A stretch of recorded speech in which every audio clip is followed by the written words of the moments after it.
Hello guys, welcome to mini blog. সকালে উঠে কেতা মাদু তুলে নিলাম, উঠোন ঝাড়টা দিয়ে নিলাম।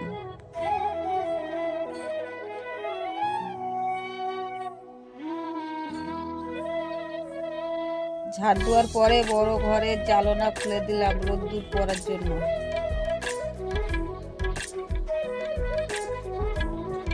জালনা খোলার পরে ঘরের মধ্যে দিয়ে গলি আছে, দরজাটা খুলতে গেলাম।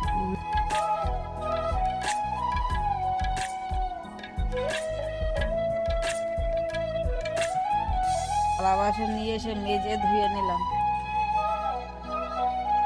বাসন ধুয়ে ঘরে নিয়ে গেলাম। চলো,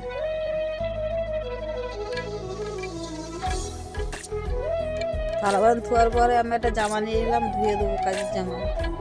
জামাটা ওখানে ধুয়ে বিরাস নিয়ে নিলাম দাঁত মাজার জন্য।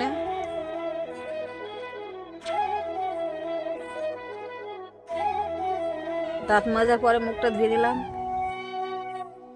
মুখটা ধোয়ার পরে কাঠ নিয়ে আসলাম রান্নার জন্য। নিয়ে যাওয়ার পরে রান্নাঘরে ধুয়ে দিলাম। যদি আমার ভিডিও ভালো লাগলে লাইক